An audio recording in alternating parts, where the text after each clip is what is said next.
Nouvelle idée de business. Et cette idée va plaire à tous ceux qui recherchent une activité qui ne nécessite pas beaucoup de réflexion ou de conceptualisation. Ceux qui ne veulent pas rentrer dans des dimensions créatives importantes et qui recherchent simplement un business où ils vont pouvoir gérer l'organisationnel, d'accord, la structuration, et ensuite gagner de l'argent. Eh bien oui, nous ne sommes pas tous taillés de la même manière. Certains aiment tout ce qui demande la créativité, d'autres détestent ça, ils préfèrent vraiment aller vers ce qui va être, on va dire, beaucoup plus chap-chap, pour reprendre une expression qu'on utilise beaucoup de nos jours. Alors, je vais vous demander de vous accrocher, parce que ce que je vais vous présenter aujourd'hui, ça peut faire décoller véritablement vos finances si vous décidez d'investir dans cette activité. Attachez vos ceintures et vous allez voir de quoi il s'agit. Vous connaissez les produits dont on va parler, mais vous n'avez certainement jamais pensé à investir dans ce domaine. On en parle tout de suite. Je suis Régis Sezim, entrepreneur multipotentiel, conférencier, formateur et artiste. Je partage avec vous sur cette chaîne du contenu propulsif pour vous aider à rêver, oser et créer. Hello les rocks, j'espère que vous êtes solides. Moi je suis en parfaite forme et je suis plein de gratitude envers l'univers. Bienvenue, si vous êtes là pour la première fois, abonnez-vous, activez la cloche de notification. Je pense que vous serez ravis de rejoindre la communauté rock, la communauté des gens qui rêvent, qui osent et qui créent. ROC, voilà, c'est notre mantra. Et ici, en fait, les différents sujets qu'on aborde ont pour but d'aider chacun à prendre conscience de son potentiel et à l'exploiter au maximum. C'est donc pour cela que nous abordons ici, généralement, des idées de business, entre autres sujets. Et les idées de business que nous présentons, elles sont tirées de l'observation de notre environnement. Déjà de mon expérience, parce que je suis moi-même entrepreneur, multipotentiel, je suis dans un certain nombre d'activités. Je n'ai fait que ça depuis la fin de mes études. Donc ça fait 13 ans que je suis à mon compte et j'ai une certaine expérience dans le domaine. J'ai connu beaucoup de succès, j'ai connu beaucoup d'échecs également et tout ça a forgé mon expérience. Je suis donc consultant également, j'accompagne pas mal d'entreprises dans tout ce qui est études de marché, business plan, implémentation stratégique des projets en Afrique, donc que ce soit des projets de taille moyenne ou des projets de plus grande envergure, ce sont des choses que nous faisons et tout ça couplé au sens de l'observation que j'ai, me permet de vous proposer ici des idées de business que vous pouvez aller développer, évidemment, en adaptant à votre environnement. Ok? Ceci dit, on va plonger dans le vif du sujet et je vais vous expliquer pas à pas de quoi il s'agit, pourquoi c'est un business qui va cartonner et vous rapporter de l'argent, quelles sont les difficultés auxquelles vous serez confrontés, en tout cas les difficultés majeures, celles qui, moi, me paraissent évidentes. Je vais également vous donner quelques astuces, des clés pour vous démarquer de la concurrence et faire adopter véritablement votre entreprise si vous choisissez d'aller dans la direction que je vais vous proposer aujourd'hui. Il faut savoir que l'idée ne fait pas le projet.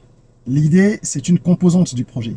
Évidemment, ça peut être une composante importante, mais ce qui va définir, en fin de compte, le succès de votre entreprise, ce sera votre qualité d'implémentation, mais ce sera surtout ces petites astuces que je vais partager en fin de vidéo avec vous, qui vous permettent de vous différencier, de vous démarquer. C'est là que ça se joue. Alors, suivez attentivement, prenez des notes, et ensuite, j'espère que vous passerez à l'action. Ce dont nous allons parler aujourd'hui, c'est la vente, la commercialisation de bouteilles et de tous les types de contenants en verre. C'est l'idée que je partage avec vous aujourd'hui. Comme je vous disais, il ne s'agit pas ici d'un projet de création, de transformation, etc. Non, ça s'apparente à de l'achat-vente parce que c'est une composante clé de ce business. Mais il n'y a pas que l'achat-vente. Il va falloir structurer un peu les choses autour.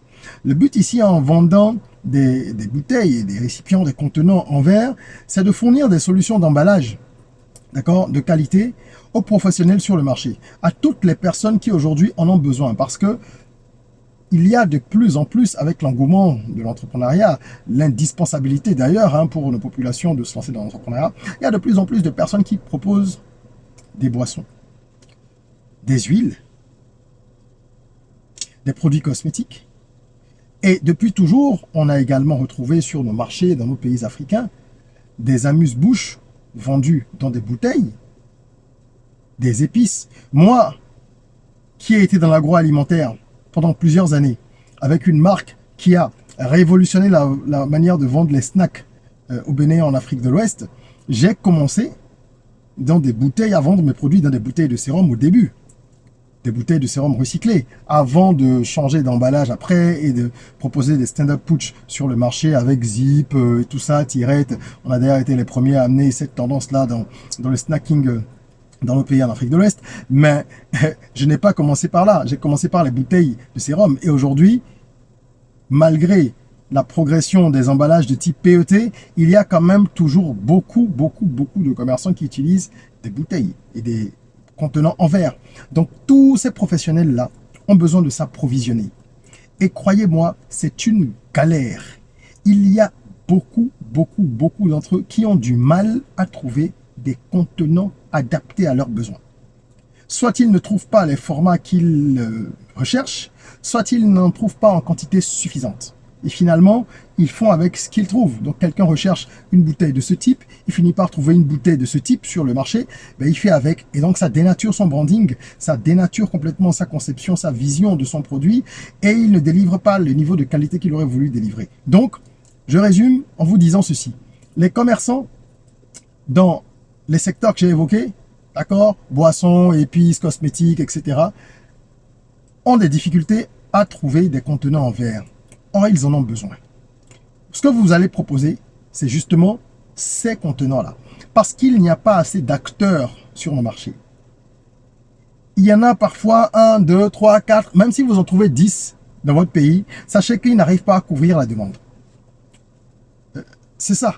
Donc, leur offre ne parvient pas à satisfaire la demande. Donc, il y a un boulevard et beaucoup d'argent à se faire. Vous allez donc proposer des solutions d'emballage fonctionnelles, parce que le verre, quoi qu'on dise aujourd'hui, il y a beaucoup d'autres types d'emballage, moi-même j'en ai expérimenté d'autres, mais le verre a ses avantages.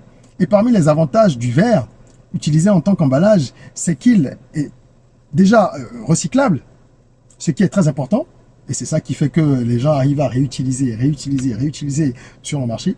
Mais en plus de ça, il préserve les arômes et les qualités du produit. Tout ce qui est propriété d'un produit, arômes et compagnie, c'est beaucoup mieux préservé, conservé dans du verre que dans d'autres types d'emballage avec d'autres matières. Donc le verre a des avantages. Et c'est pour ça que beaucoup de commerçants vont vers le verre. En plus de l'aspect premium que ça donne, hein, lorsque le verre est bien habillé, il y a toujours un côté un peu prestigieux là-dessus. Et vous devez garder à l'esprit que les différents commerçants dont j'ai parlé, tous ceux-là qui sont des producteurs et ou revendeurs et ou vendeurs de différents types de produits mis en bouteille ou dans des récipients en verre, ce sont pour la plupart des petits acteurs. Des acteurs qui n'ont pas la capacité financière d'aller s'approvisionner directement dans les pays où on peut trouver ces produits-là à petit prix. Parce qu'il faut commander du volume dans ces pays-là. Et à la fin de cette vidéo, je vous citerai quelques-uns des pays dans lesquels vous pouvez aller justement vous approvisionner si vous avez envie de mettre ce business en place. Ok? Étant donné que le besoin est là, que les gens ne peuvent pas aller s'approvisionner, ceux qui proposent et qui servent donc d'intermédiaires gagnent beaucoup d'argent. Pourquoi est-ce que ce business va cartonner? Il y a déjà la demande, comme je viens de dire. Hein, cette demande, elle est très forte. Mais en plus de ça, vous devez prendre en compte le facteur démographique. Vous savez bien que la démographie est galopante en Afrique. Donc, toutes les boissons qu'on consomme et qui sont dans ces contenants, toutes les épices, tous les produits cosmétiques, tous ces biens vont être consommés davantage dans 5 ans, dans 10 ans, dans 20 ans, etc. Parce que la démographie est en train d'exploser. Et qu'il y a également la naissance de classes moyennes, ou en tout cas, on va dire l'élargissement, si ce n'est pas la naissance partout, ça existait déjà dans certains pays, il y avait des classes moyennes, on va dire, relatives, mais il y a un élargissement de cette base-là, donc des classes moyennes, donc des gens qui vont avoir un peu plus de pouvoir d'achat et qui vont pouvoir acheter certains types de produits davantage. Donc vous aurez de plus en plus de clients avec le temps. L'autre avantage qu'il y a à se lancer dans ce business, c'est que c'est un business où vous pouvez gagner de l'argent avant d'en dépenser. Oui, parce que c'est au début que vous allez préfinancer juste les premiers arrivages de bouteilles et d'emballages en verre pour vous faire connaître, etc. Dès que vous commencez à avoir un portefeuille client et que les gens savent que vous êtes dans cette activité, ce qui va se passer, c'est que vous allez prendre des commandes auprès des différents acheteurs avant de faire venir. Quelqu'un qui vend des huiles, d'accord? Des huiles essentielles par exemple, ou même huile végétale, peu importe, et qui achète chez vous des produits pour des emballages pour ces produits, qui en prend, allez, je donne un chiffre comme ça juste à la volée, hein, qui en prend 1000 par mois. Mais lorsque son produit commence à connaître du succès et qu'il a la capacité d'en acheter suffisamment, il va le faire parce que sinon il va se retrouver en rupture. S'il achète à chaque fois 1000 chez vous, mais que vous en avez plus parce qu'il y a d'autres qui viennent en acheter plus, le jour où vous lui direz, il faut maintenant réserver pour obtenir dans 3 mois ou dans 2, 3, 4, le temps que le bateau arrive, il va faire sa projection sur 6 mois, il va se dire, ah tiens, là j'ai un peu de ressources, sans emballage, sans verre, sans bouteille, pardon, je vends pas, donc je vais en commander 6 mois, si j'en vends 1000 ou 2000 par mois, je vais en commander 6000 ou 12000. Et c'est là que vous commencez à gagner de l'argent. Parce que non seulement vous avez un volume de vente garanti, mais vous allez recevoir de l'argent avant.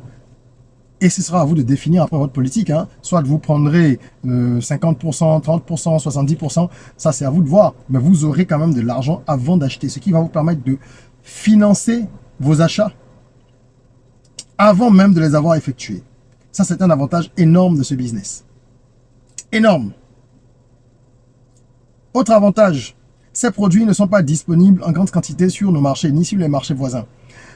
Quand je prends l'Afrique subsaharienne, on a le géant qu'est le Nigeria, on a le Ghana également où il y a beaucoup d'industries, d'usines, de fabrication de différents types d'emballages. Mais dans ces deux pays-là, il n'existe pas, à ma connaissance, et je parle d'une réalité qui date d'environ 1 an, les choses ont peut-être changé, mais ça m'étonnerait. Il n'existe pas d'usine qui fabrique des bouteilles et qui soit capable de vous livrer des petites quantités, parce qu'ils fonctionnent comme en Chine et dans les autres pays qui sont des fabricants de gros volumes. Vous arrivez au Nigeria, vous demandez pour un produit 500 unités, 1000 unités. Les gars vous regardent, dans le carnet de commande, on vous met à la fin. Mais oui, vous êtes un petit joueur, parce que nos marchés dans les pays francophones sont beaucoup plus petits. Ok? Du coup, la disponibilité n'est pas évidente pour les petits acheteurs sur les marchés voisins. Et donc, celui qui va acheter plus loin, mais ramener du volume, il va pouvoir satisfaire la demande de celui qui a besoin de 100, 200, 400. Ces petites quantités-là, lorsque vous les mettez bout à bout, ça fait beaucoup. Et pour finir dans la catégorie des avantages, je dirais dans cette rubrique-là, je dirais que vous n'avez pas beaucoup de frais de promotion. Et ça, c'est quand même important. La plupart des business demandent beaucoup de frais de promotion, des efforts marketing et tout ça.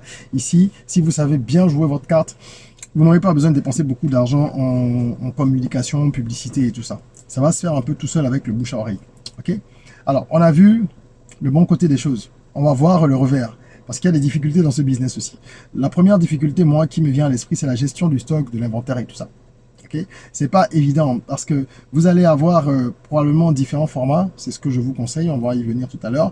Donc vous aurez plusieurs références, du gros volume. Il faut avoir un vrai système de gestion de stock pour suivre les choses et ne pas vous faire voler, ne pas avoir de pertes et être sûr que vous arrivez à gérer tout le flux de produits que vous avez. Donc ça, c'est important. Il faut soit un très bon logiciel de gestion de stock d'inventaire, ça existe aujourd'hui. Si vous avez les moyens, vous investissez un peu dedans, parce que si vous voulez le faire manuellement, ça va être plus compliqué. Et quand vous allez arriver sur des volumes importants, que vous allez commencer à acheter de très gros volumes, ça va être difficile de gérer ça avec la calculatrice, le stylo. Donc voilà, il faut pouvoir gérer les choses comme il faut. Et ça, c'est quand même une difficulté ou une contrainte, on va dire, de ce type de business-là. Ensuite, vous avez la concurrence. Tous ceux qui proposent des emballages alternatifs. Déjà, ceux qui proposent des emballages similaires, donc vos concurrents directs, et ceux qui proposent des emballages alternatifs, hein, les concurrents indirects, il va falloir vous démarquer. Et c'est un peu pareil dans tous les types de business. Hein. Donc, ce n'est pas une contrainte spécifique à ce business, c'est une contrainte générale qu'on retrouve un peu partout. Mais je pense qu'il y a des solutions. Et je vais évoquer avec vous quelques pistes tout à l'heure, des solutions pour pouvoir constituer quand même votre clientèle et avoir votre part de marché malgré la concurrence qui va sévir. Encore que honnêtement, il n'y a pas encore de nombreuses personnes morales en concurrence directe. Donc des gens qui proposent des bouteilles et des emballages en verre, il n'y en a pas suffisamment sur nos marchés par rapport à la demande. Je le répète, c'est une opportunité exceptionnelle pour ceux qui ont des ressources et qui veulent gagner de l'argent. Parce que sur cette chaîne, nous évoquons souvent des projets qu'on peut lancer avec 10 000, 50 000, 100 000 francs CFA, 200, 300 000.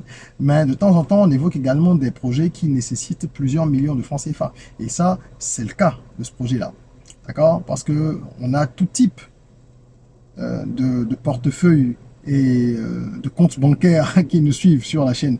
Et il y a des gens de tous les niveaux financiers, avec toutes les capacités financières qui ont envie de se diversifier ou de lancer une nouvelle activité.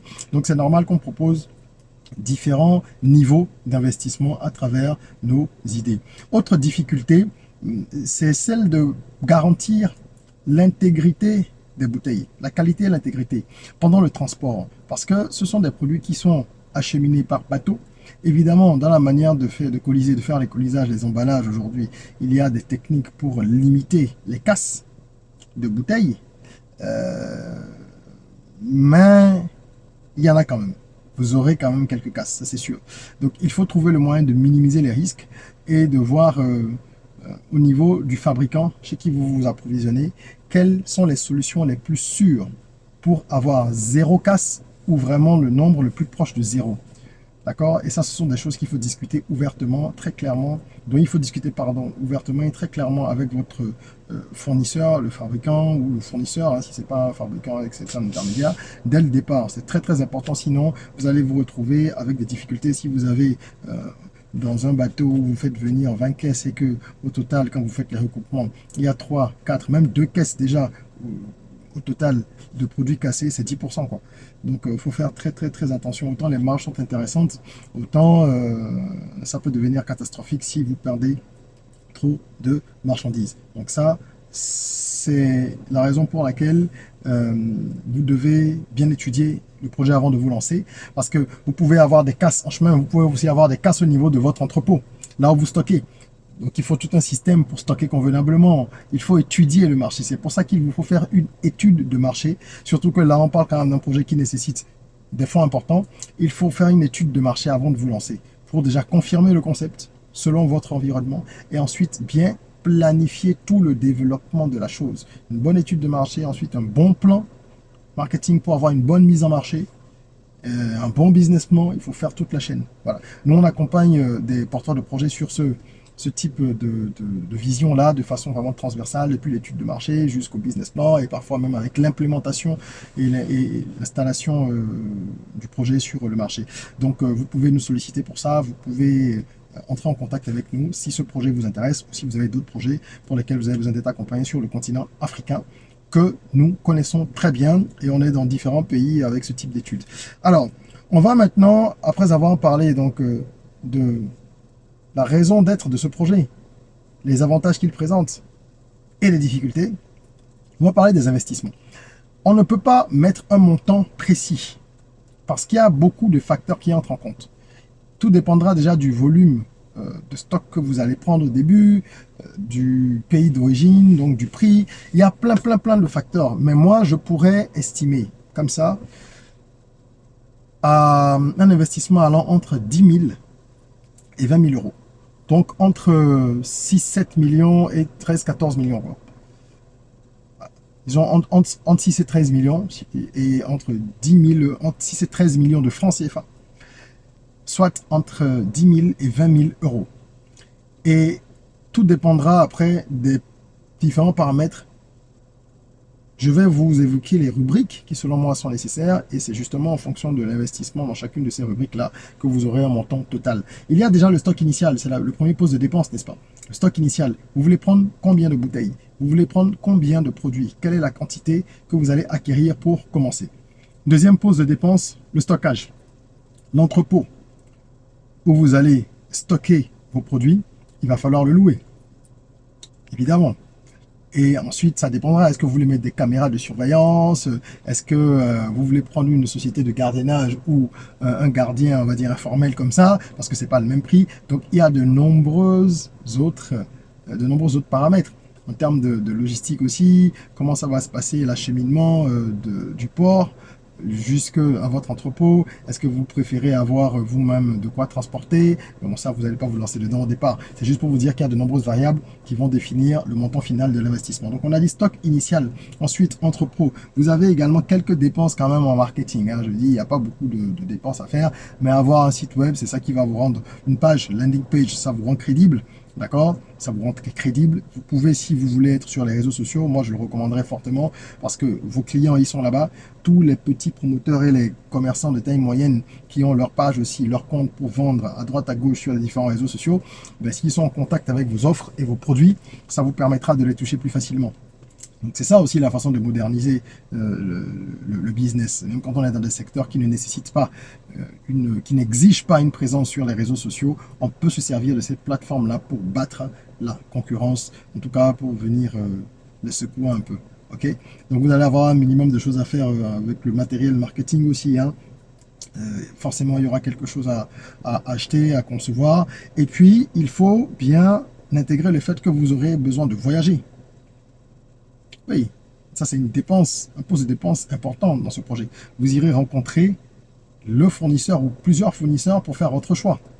Donc vous pouvez décider d'aller en voir 3 dans le même pays ou 2 dans tel pays et un troisième, un quatrième dans d'autres pays. Donc il faut budgétiser tout ça, il faut intégrer ça dans les frais de lancement en fait du projet, donc le coût du projet. D'accord? Il y a les voyages, il y a les études. Parce que comme je l'ai dit, moi je vous conseille vraiment de faire une étude marketing.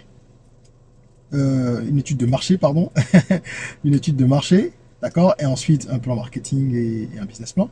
Donc il faut intégrer ces dépenses-là également. Et en termes de logistique, si c'est pas le camion, comme je disais, c'est trop compliqué au départ, comment vous allez faire? Si c'est que vous avez recours à une société qui offre ces prestations-là, comme la plupart des gens font, hein, à ce moment, il faudra intégrer également le transport des premières vagues de marchandises depuis le port jusqu'à votre entrepôt. Donc tout ça, ça va tenir entre 10 000, ça peut tenir entre 10 000 et 20 000 euros. Pour ceux qui auraient des budgets beaucoup plus importants, évidemment, vous pouvez faire beaucoup plus. Et là où quelqu'un prendrait, je sais pas moi, 5 000, 10 000 bouteilles pour commencer, vous en prendriez 100 000. Donc après, c'est pas limité. C'est juste une fourchette pour ceux qui veulent démarrer.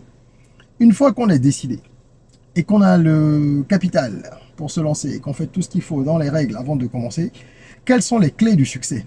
Et c'est là que ça est intéressant. Je vous l'ai dit, l'idée, ce n'est qu'une composante du projet. Les clés du succès, pour moi, sont multiples. On ne peut pas toutes les évoquer ici, mais on peut aborder certaines d'entre elles. Et je commencerai par la variété. Vous devez avoir une véritable variété de produits. D'accord? En termes de format et de forme, les produits que vous proposez doivent être assez différents. Vous avez des bouteilles de 1 litre, de 75 centilitres, vous avez des bouteilles de type bouteille de vin, vous avez des bouteilles beaucoup plus larges au niveau de la base, vous avez des bouteilles de formes différentes, vous avez des bocaux, d'accord, qui ne sont pas des bouteilles mais des petits bocaux, pour ceux qui veulent peut-être mettre, je sais pas moi, les pots de confiture, les bocaux. Il y a tellement de contenants en verre que c'est à vous en fait d'étudier votre marché, d'où l'étude de marché, pour savoir quels sont les produits, les applications en fait qui sont faites en majorité de ces produits-là, de ces contenants sur le marché. Est-ce qu'il y a beaucoup de vendeurs de confiture, d'épices ou plutôt de liqueurs? Et en fonction de ça, vous saurez qu'est-ce qu'il faut prioriser. Et au fur et à mesure, vous allez évidemment ajuster les volumes en fonction des demandes. Mais déjà pour commencer et ne pas avoir des produits qui vous restent sur les bras, vous allez devoir regarder un peu les choses, étudier le marché pour définir une variété de produits selon les besoins spécifiques de votre marché. Ça, c'est indispensable.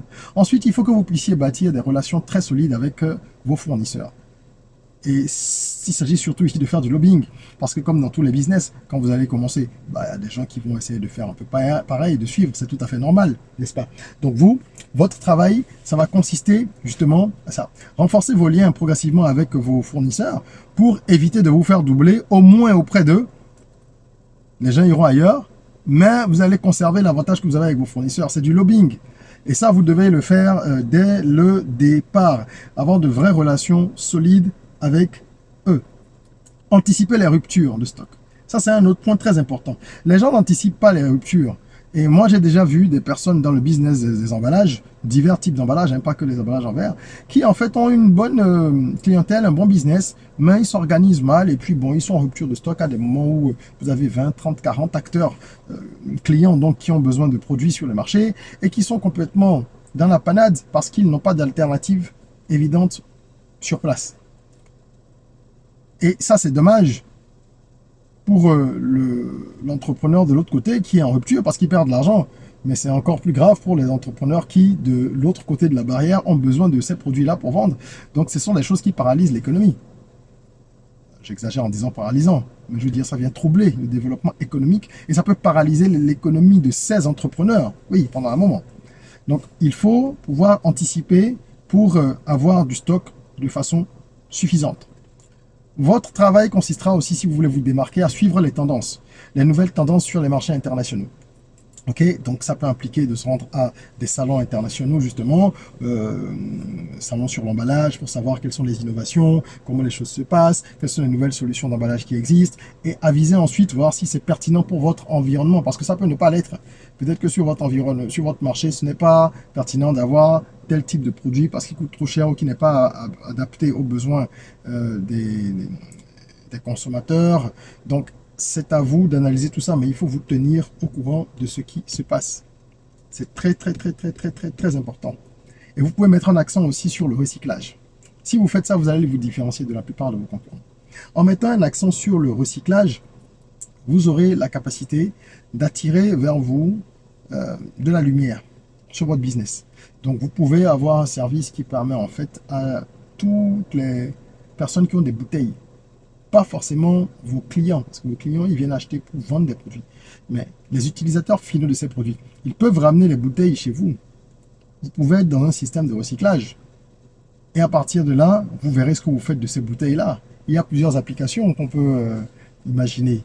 Même des applications qui rapportent de l'argent tout en faisant du recyclage. On n'en parlera pas ici, on en reparlera dans une autre vidéo, ou si on fait une étude de marché extensive pour un client, on pourra évoquer ça dedans, mais il y a des applications qui vous permettent, en stade 2, grâce à des bouteilles que vous auriez recyclées, de gagner encore plus d'argent. Donc jouez cette carte-là, écolo, recyclage et compagnie, qui va vous permettre de générer en plus de l'argent. Il y a des techniques pour ça, croyez-moi. Et un dernier aspect, enfin un avant-dernier aspect que je voudrais évoquer, c'est justement la connaissance du marché. Vous devez prendre le temps, même après l'étude de marché, pré-lancement de projet là, vous devez prendre le temps continuellement d'observer votre marché et de tirer des conclusions. Parce que si vous arrivez à proposer de la personnalisation, vous allez gagner encore plus d'argent. Au début, vous prenez des produits standards, des formats standards, n'est-ce pas, de bouteilles, de bocaux, de pots que vous vendez. Avec le temps, certains acteurs parmi vos clients auront la capacité de vous demander de la personnalisation parce qu'ils font du volume, ou ils ont pas mal d'argent, mais ils n'ont pas encore suffisamment peut-être de moyens pour aller commander 15 000, 20 000 emballages directement à la source. Donc, ils peuvent passer par vous. Vous pouvez leur proposer la personnalisation. Donc, proposer leur propre forme de bouteille, faire des moules, leur proposer également des services, on va dire tout ce qui est service graphique autour, d'accord, la conception et l'impression d'étiquettes qui vont aller avec un certain type d'emballage, un certain type de verre qu'ils auraient choisi. Donc là, vous pouvez développer ce pôle-là qui va être un service intégré chez vous. Et là, ça va être de la personnalisation vraiment de contenants et d'emballage. Et je suis convaincu, vu les développements actuels et l'essor de l'entrepreneuriat, que ce soit cosmétique, agroalimentaire et tout ça, dans nos pays, je suis convaincu que vous aurez des clients qui très rapidement vont adhérer à ce service de personnalisation. Et mon dernier conseil, au niveau des astuces rock, puisque nous en sommes là, il y a pas mal de soleil là, finalement je suis à contre-jour, là j'ai l'impression, depuis un moment. C'est pas le plus important, c'est le message qui compte, n'est-ce pas? Le dernier aspect que je voulais évoquer au niveau de ces astuces, c'est la mise en place d'un salon. Alors moi je vous invite, si vous êtes dans le domaine, à mettre en place un salon. Vous mettez en place un salon qui va être un salon de l'emballage, mais ça peut être orienté uniquement sur le verre, si c'est ce que vous faites. et vous faites en sorte de rassembler un petit salon, pas quelque chose d'international forcément, surtout pas au début. Mais vous rassemblez les différents acteurs, d'accord, qui sont dans les secteurs que vous approvisionnez, les secteurs que vous fournissez. Dans ces secteurs-là, comme j'ai dit, agro-industrie, cosmétique et compagnie, vous faites un salon où les stands sont vraiment à faible coût, juste de quoi pouvoir peut-être récupérer votre investissement sur le salon, ou alors au début ça peut me mettre un salon avec vos 10 ou 20 plus grands acheteurs, vous leur offrez les stands, ça fait venir du monde, ils exposent leurs produits, vous exposez les vôtres, et là ça vous permet de vous positionner en fait en tant que catalyseur sur le marché. Donc ça vous donne une position dominante, et ça vous permet justement, en ayant plus de crédibilité, d'attirer davantage de clients potentiels, de prospects, et de filer la frousse à vos concurrents.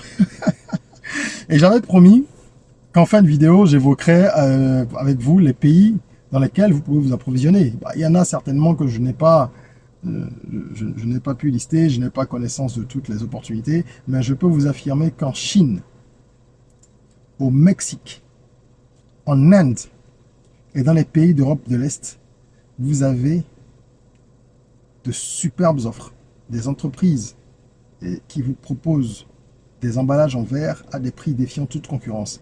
Parce que dans ces zones-là, dans ces pays, et dans cette zone qui est également l'Europe de l'Est, vous avez des coûts de production et de main-d'œuvre qui sont très bas.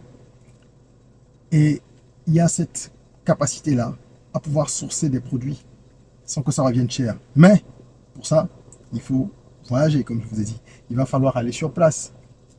Parce que vous avez également beaucoup de mauvaises surprises.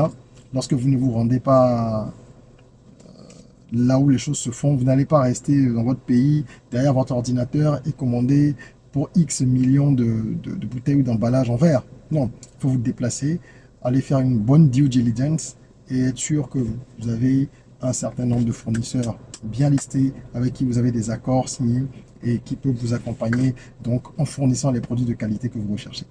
Voilà. C'est tout pour aujourd'hui, c'est tout pour cette idée. J'espère que cela vous inspirera. Pour ceux qui ont envie de lancer des business, encore une fois, qui ne demandent pas trop d'implication créative, etc.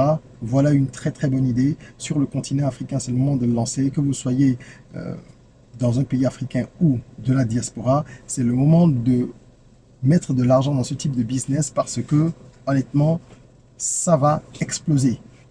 Les entrepreneurs, il y en a tous les jours des centaines, des milliers en plus. Si on prend l'ensemble de nos pays, et il y en a plusieurs qui ont besoin de ce type d'emballage-là. C'est le moment d'investir dedans. Et pourquoi pas à terme, monter des usines sur place. Mais ça, c'est une autre paire de manches, ce sera pour plus tard.